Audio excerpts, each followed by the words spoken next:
muy complacido como presidente de Colombia, como anfitrión de esta cumbre, de estar aquí presente hoy en este evento. Un evento al cual hemos querido dar la mayor importancia. Por eso me tomé el atrevimiento de pedirle al presidente Morales que lo clausurara, y por eso estoy yo aquí. Tengo entendido que es la primera vez que un presidente viene a hablar ante este foro social.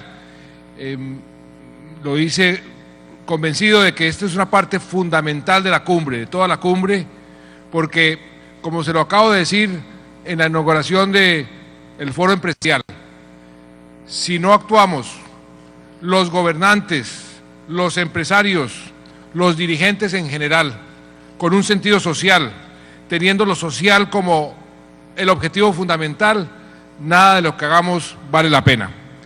Por eso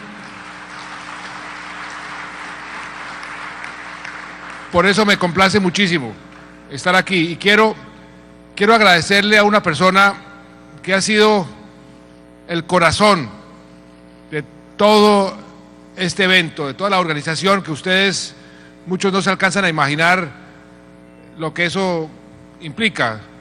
Organizar un evento de estos tiene una logística enorme. Ustedes mismos saben que muchas veces poner de acuerdo a tanta gente para reunirse, para tener una agenda, es algo titánico. Pero Socorro Ramírez, a quien quiero que le demos un abrazo y un aplauso muy especial.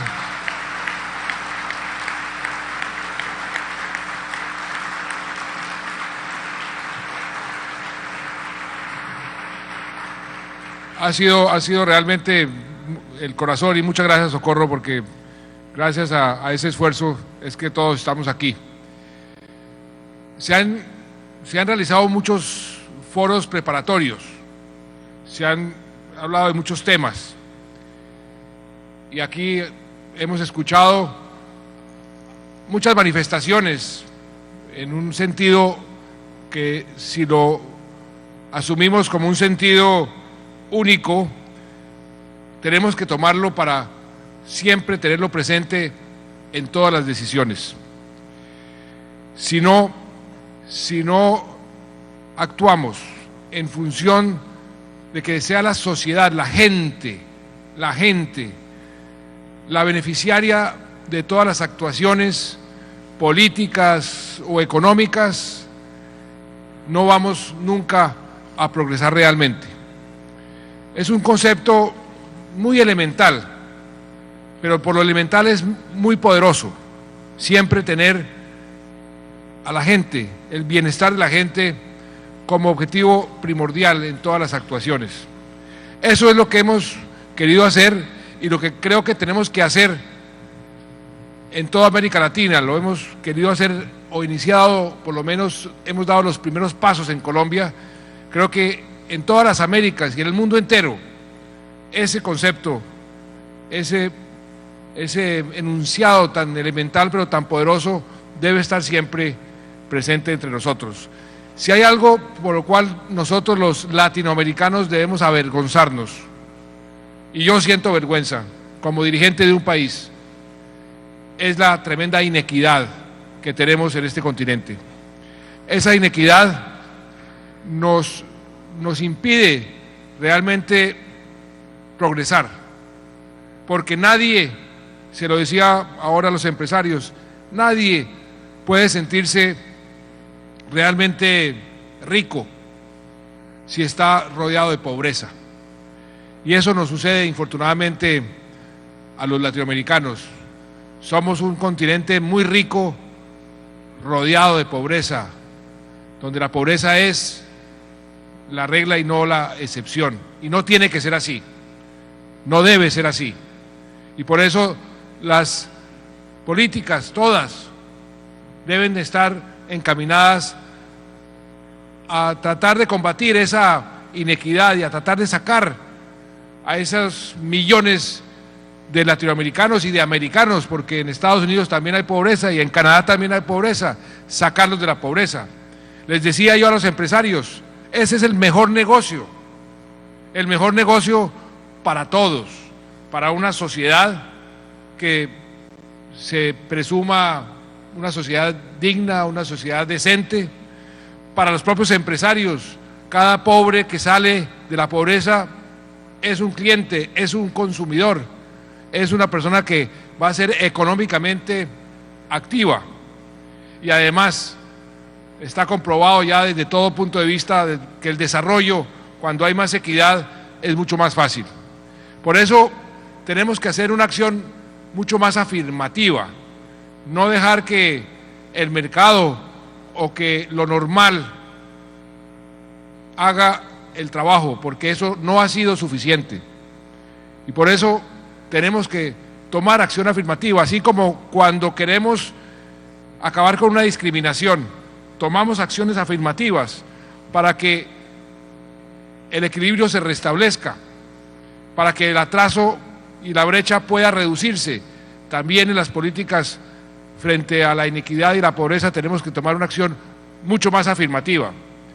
En el caso colombiano hemos iniciado una serie de políticas y hemos tomado una serie de decisiones que van encaminadas en esa dirección. Hemos querido ser audaces. Por ejemplo, nosotros hemos sido un país desgarrado por la violencia, infortunadamente. Yo estoy haciendo todo lo posible para ver si podemos comenzar a sanar las heridas y a mirar hacia el futuro, porque si uno se ancla en el pasado con las heridas abiertas nunca va a poder progresar. Por eso presentamos ante el Congreso y lo aprobó el Congreso y lo sancionamos con la presencia del Secretario General de Naciones Unidas, una ley por la cual voy a seguir trabajando hasta el último día de mi mandato, porque he dicho que si esa ley tiene algún tipo de éxito, para mí habrá valido la pena ser presidente de la República. Es una ley que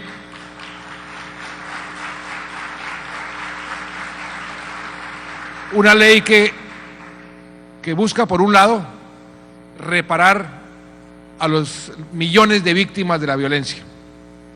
Y el pasado 9 de abril, hace unos días, estuve en Villavicencio, para quienes no conocen la geografía colombiana, es la capital de un departamento donde se ha concentrado, como muchos departamentos, la violencia. Y estuvimos conmemorando el Día de las Víctimas, que esta ley señala el día 9 de abril como el Día de las Víctimas. Ya escuchábamos a varias víctimas, pero hubo una mujer en particular que me desgarró el corazón.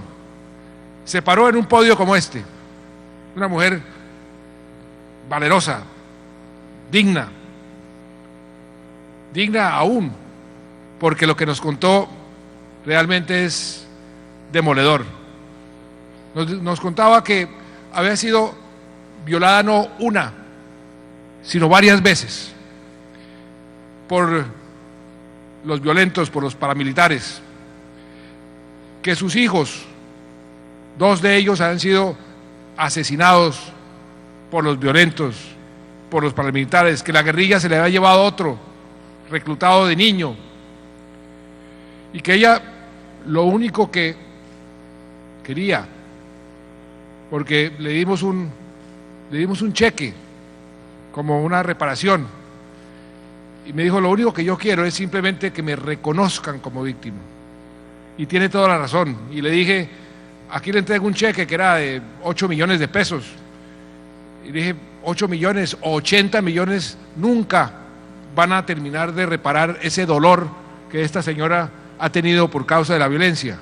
Pero estamos todos los colombianos rodeándola y diciendo: nos hacemos presente y la reconocemos como víctima. Esa ley de víctimas es la que quiero yo que podamos adelantar en la medida de nuestras capacidades con todos y cada una de las víctimas de la violencia en este país. Y al mismo tiempo, la misma ley establece los mecanismos para devolverle a los campesinos, también millones de campesinos que fueron desplazados por la violencia de sus parcelas y que están hoy viviendo en los tugurios de todas las ciudades desplazados. Queremos devolverle a esos campesinos su tierra, y no solamente devolverles su tierra, sino darles una ayuda para que puedan tener un ingreso, que la tierra comience a producir y puedan nuevamente tener una vida digna. Eso es parte de la política que estamos adelantando. Tenemos también otro frente y establecimos toda una institucionalidad que tiene que ver por primera vez en este país con el desarrollo social.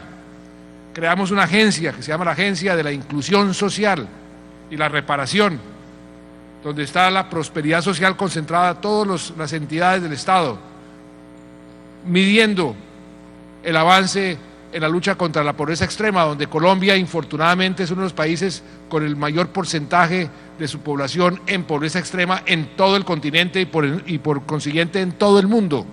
Eso nos debe avergonzar. Por eso tenemos que trabajar mucho más duro para que esas cifras se vayan disminuyendo.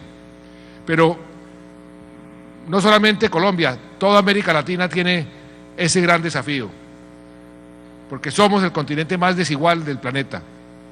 Y aunque hemos hecho muchos esfuerzos, el caso de Brasil es un caso que tengo que resaltar. A mí me preguntaba hace un año un periodista que yo qué quisiera al terminar mi mandato, y ahí estaba el presidente Lula, ya expresidente antes de que tuviera su enfermedad, que afortunadamente la superó. Y yo dije, yo que quiero ser cuando grande como el presidente Lula, porque el presidente Lula, ahora que es grande, puede decir: yo saqué a millones de brasileños de la pobreza. Yo quisiera al final de mi mandato poder decir eso. Con eso me voy tranquilo para la tumba.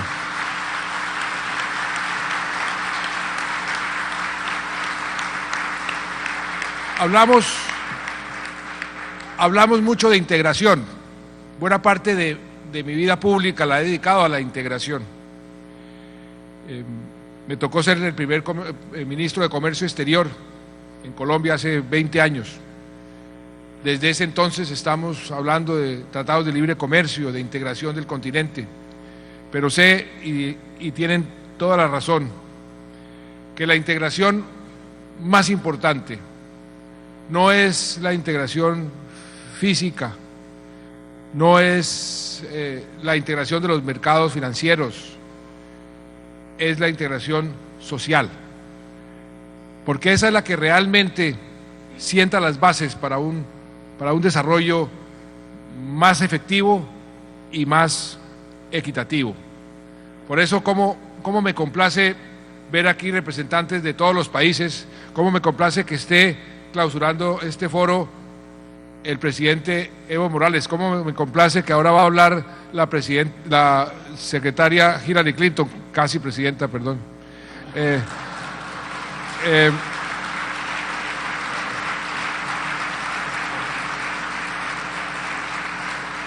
Esto es un avance importante en ese aspecto, el aspecto de ir también tendiendo puentes para que esa integración social se dé con más efectividad. Porque así como la integración económica genera unas condiciones más propicias para el desarrollo económico, para el crecimiento económico, también la integración social genera condiciones mucho más propicias para ese necesario desarrollo social, que es y tiene que ser una condición necesarísima, como lo decía al principio, en todas nuestras actuaciones. Aquí se habló, y con razón, porque esa es parte fundamental de ese desarrollo social, del papel de la juventud. Una juventud que en todo nuestro continente americano, porque eso está sucediendo desde Canadá hasta la Patagonia, una juventud que está pidiendo a gritos más oportunidades, que está viendo cómo salen o bien de su bachillerato y no encuentran posibilidades de educación superior, o salen después de gran esfuerzo de la educación superior y no encuentran empleo. está concentrado el desempleo en todos los países, en una población entre los 18 y los 26 años. Y ahí tenemos que hacer un esfuerzo especialísimo. Y si nos unimos, si podemos compartir mejores prácticas, buscar en forma conjunta los caminos más eficaces para romper ese cuello de botella, el efecto que podremos tener en el desarrollo social en general es mucho más grande.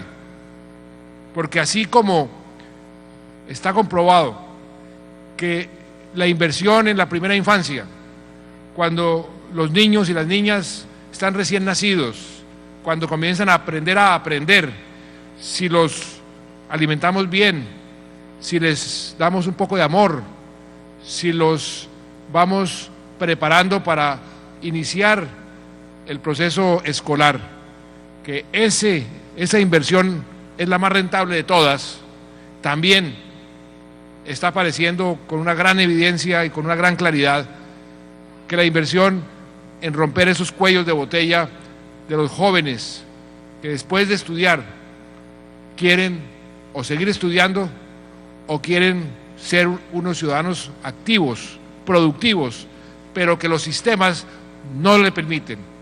Ahí hay un cuello de botella y un gran reto, no solo aquí en este foro, se los decía también en el foro empresarial y se los voy a decir en el foro de presidentes. Debemos trabajar juntos para romper ese cuello de botella que nos está afectando a todos, porque todos esos jóvenes, cuando no encuentran esa posibilidad, no encuentran esa oportunidad, se convierten en carne de cañón para todos esos males que también estamos enfrentando, las pandillas, la drogadicción, la criminalidad. Eso es parte del problema que hoy tenemos y por eso ese cuello de botella tiene que ser uno de los grandes temas en el desarrollo social y el desarrollo económico de los próximos años. Ahí, en el caso colombiano, hemos iniciado un proceso que nos falta mucho por recorrer, pero hemos querido darle a la mayor cantidad de jóvenes posibles la oportunidad de tener acceso a la educación superior, porque ahí estaba uno de los cuellos de botella más grandes, la cantidad de gente que se gradúa del bachillerato y que no tiene acceso a la educación superior, con becas prácticamente gratis o gratis, con suplementos para que puedan vivir mientras estudian, pero al mismo tiempo tenemos que ser mucho más innovadores en permitirles a los jóvenes que tengan la iniciativa para poder ser ellos mismos dueños de su destino en pequeños negocios. Ahí estamos haciendo una serie de ejercicios que están resultando de un gran éxito, y es darles a los jóvenes los elementos básicos para que cuando salgan de sus estudios se vuelvan unos verdaderos emprendedores. El empleo del mañana no va a ser el empleo de las grandes empresas contratando gente. El empleo del mañana va a ser producto de las pequeñas empresas que son producto de la innovación, del emprendimiento. Y eso lo estamos viendo a lo largo y ancho de todo el planeta. Y nosotros tenemos una inmensa oportunidad para sembrar esas semillas, porque afortunadamente los latinoamericanos y todos los americanos pues tenemos esa capacidad recursiva, tenemos la innovación innata, simplemente tenemos que darles las oportunidades para utilizarla en forma apropiada. Hay muchísimos temas a los que quisiera referirme en este foro: el tema indígena, el tema afrocolombiano. Ayer estuve con el presidente de Chile en la Sierra Nevada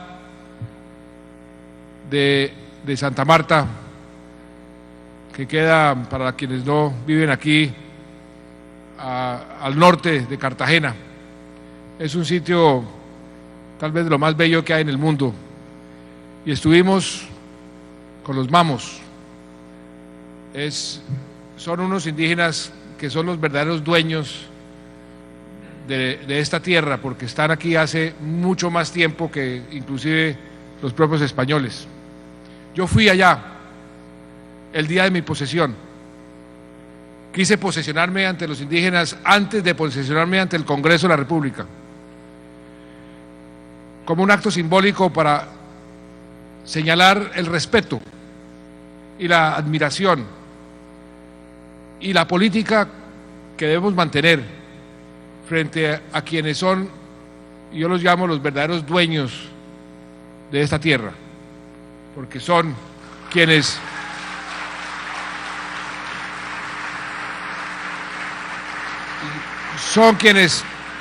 han vivido aquí por siglos.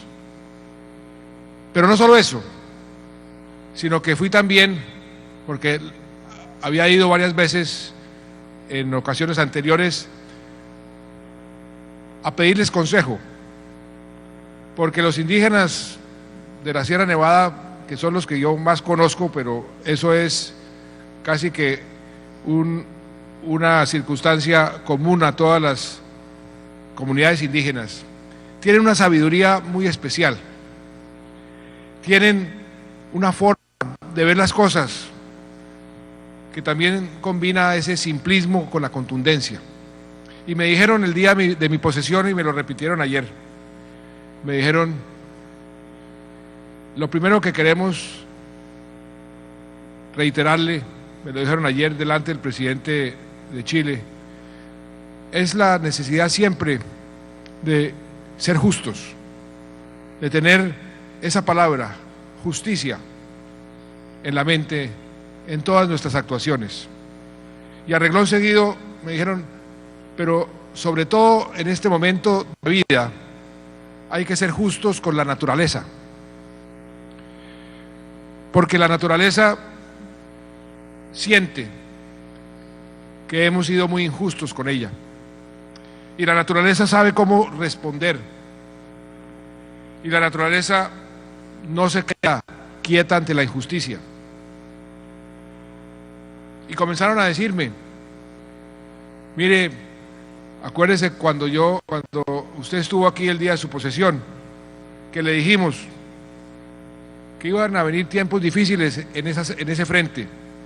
Ese mismo día le dijimos, y me lo dijeron: no se preocupe, que hoy, el día de su posesión, no va a llover allá en el Congreso de la República, porque usted tiene un evento al aire libre, pero a partir de este momento va a llover, y va a llover muchísimo, y hemos tenido el peor invierno de toda nuestra historia. ¿Y por qué?, me dicen ellos: porque no hemos sido justos con la naturaleza. Una afirmación de una inmensa sabiduría. Dicen: es que los ríos, por ejemplo, los ríos son propietarios de sus terrenos, y el ser humano les ha venido quitando esos terrenos, y los ríos no se van a quedar quietos, y no se han quedado quietos, y todas las inundaciones que tenemos, por lo menos en el caso colombiano, pero es que lo hemos visto, en Estados Unidos vimos al río Mississippi, no sé, secretaria Hillary, hace cuánto no se desbordaba el río Mississippi allá en Estados Unidos, pero tenemos lo que pasó en Argentina hace dos o tres días, unas tormentas que produjeron 14, 15 muertos. Estamos maltratando, estamos siendo injustos con la naturaleza, y por eso ese mensaje que nos dieron, y que nos dieron los mamos, y que nos pidieron al presidente Piñera y a mí que les transmitiéramos a la cumbre, así nos lo dijo expresamente el vocero de estos mamos, nos dijo: estuvimos anoche deliberando toda la noche, y le tenemos ese mensaje: justicia siempre, pero sobre todo ahora, cuiden la naturaleza, porque se vienen tiempos complicados si no hacemos eso. Eso es un mensaje muy profundo que quiero compartir con ustedes.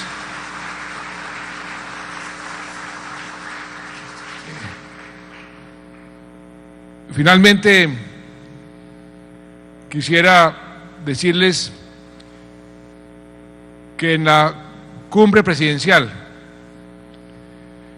todo lo que ha sido discutido aquí, las conclusiones a las cuales ustedes han llegado, y que tengo entendido que va a haber un libro que se está circulando, eso va a ser tenido en cuenta, y no solamente como un documento más, porque parte de este punto de inflexión en que estamos en este momento en el mundo, esas inmensas oportunidades que tenemos como región, porque somos una región privilegiada en muchos sentidos. Lo que el mundo está necesitando, aquí lo encontramos. El mundo está necesitando energía.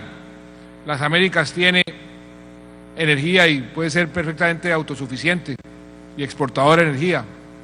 Queremos es, por ejemplo, lo hemos venido discutiendo con los ministros de energía, conectarnos todos para que ningún habitante de las Américas en algún tiempo prudencial, yo he propuesto el año 2020, no tenga acceso a la energía. Imagínense lo que eso significa como un paso en la lucha contra la pobreza. ¿Cuántos pueblos hoy aquí en Colombia y en toda América Latina no tienen ni siquiera luz? No saben lo que es prender un televisor, no saben lo que es, y algo que me impresionó mucho en un pueblito que fuimos en el Chocó, aquí en uno de los departamentos más pobres de Colombia, a llevar la energía, y le pregunté a una familia, ¿qué van a hacer ahora con esta energía?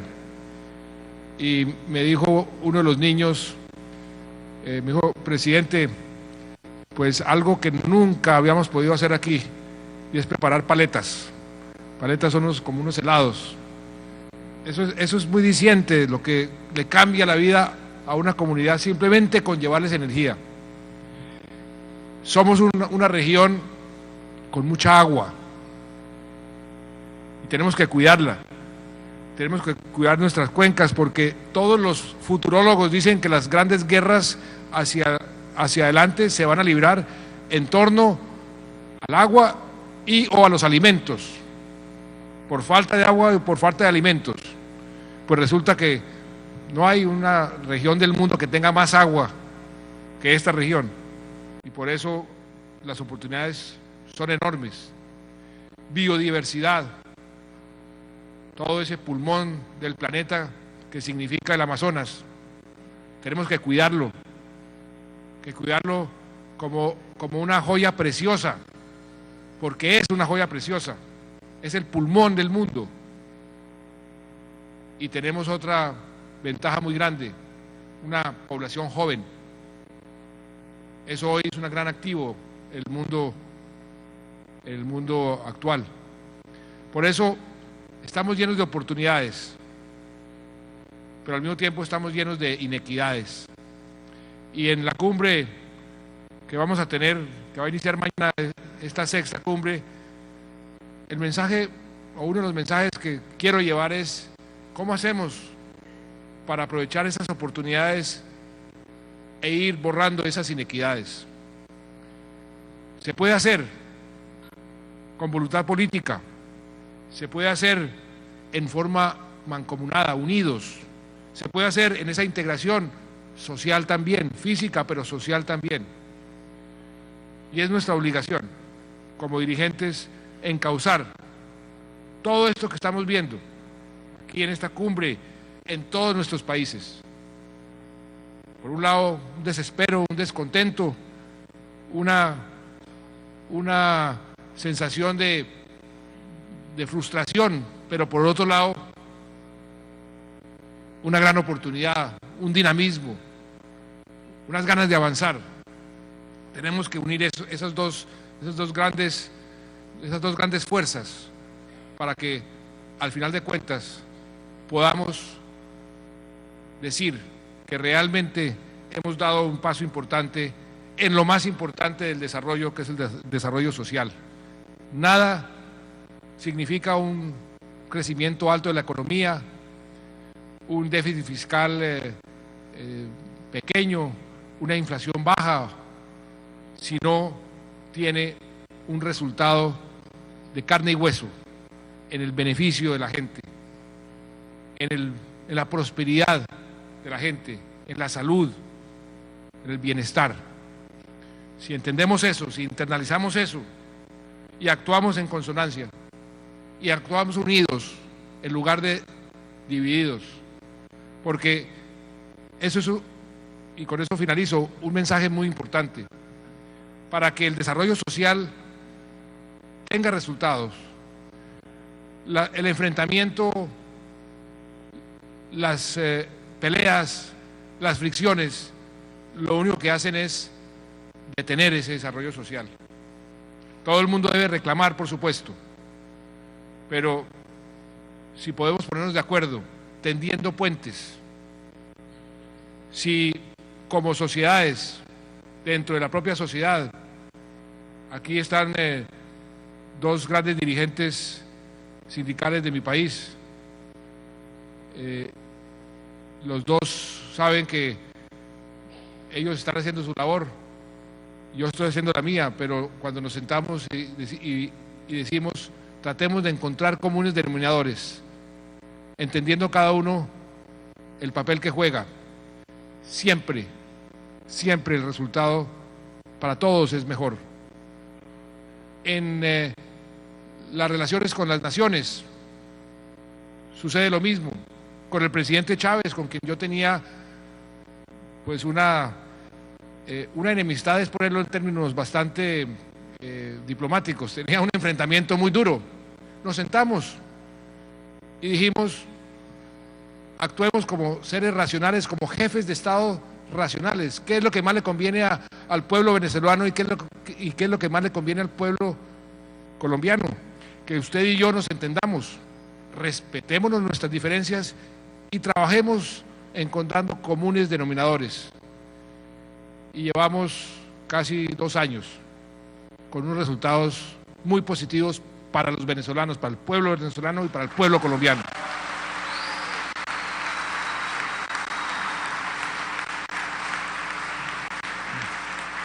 Por eso, si tendemos puentes y trabajamos unidos en torno a esos objetivos sociales, este gran continente americano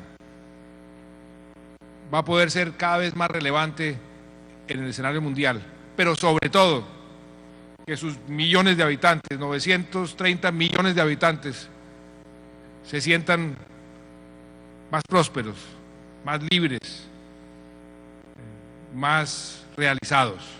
Ese es el trabajo que tenemos que hacer, todos juntos. Los presidentes solos no pueden, los empresarios solos mucho menos, todos juntos sí podemos, y a eso los invito. Muchas gracias.